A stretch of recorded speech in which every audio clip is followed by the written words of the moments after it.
বৃহস্পতিবার আগরতলা রবীন্দ্র শতবার্ষিকী ভবনে শিক্ষা দপ্তরের স্নাতকোত্তর শিক্ষক পদে অফার তুলে দেওয়া হলো চাকুরি প্রাপ্তদের হাতে।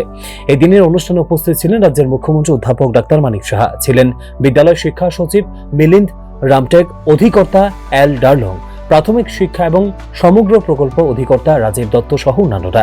এই দিনের অনুষ্ঠানের মধ্য দিয়ে পিজিটি তথা স্নাতকোত্তর শিক্ষক পদে চাকরিপ্রাপ্ত 865 জন শিক্ষকের হাতে অফার লেটার তুলে দেওয়া হয়। অনুষ্ঠানে বক্তব্য রাখতে গিয়ে মুখ্যমন্ত্রী পরীক্ষার মাধ্যমে যোগ্যতা অর্জন করে চাকরির প্রাপ্তদের শুভেচ্ছা জানান। তিনি বলেন, এই চাকরির অফার প্রার্থীদের পরিশ্রমের ফসল। তিনি স্কুলগুলিতে 100% পাশ করার ক্ষেত্রে শিক্ষকদের গুরুত্বপূর্ণ ভূমিকা নিয়ে আহ্বান রাখেন। আমি এখনো জানি যে আমরা যেটা চাইছি যে আমাদের যে পড়াশোনাটা সেটা যেন গুণবত্তা থাকে, তার জন্য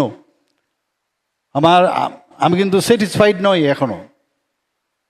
আরও বেশি রেজাল্ট এখানে কেন 78% আসবে, কেন 79% আসবে, কেন না এটা 100% হবে? অনেক স্কুল আছে যেখানে 100% পাস করে, এরকমও স্কুল আছে।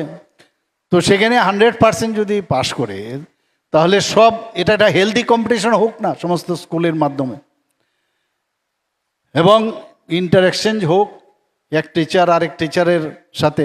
বিভিন্ন সাবজেক্টে দেখলাম ম্যাথের কেউ পেয়েছে, আপনারা সাবজেক্ট টিচার এখানে, কেউ ফিজিক্সে পেয়েছে।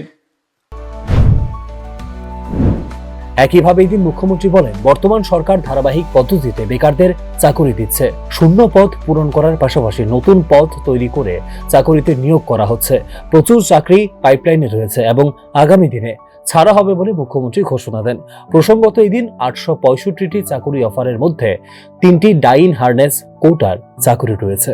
Bureau report, news now.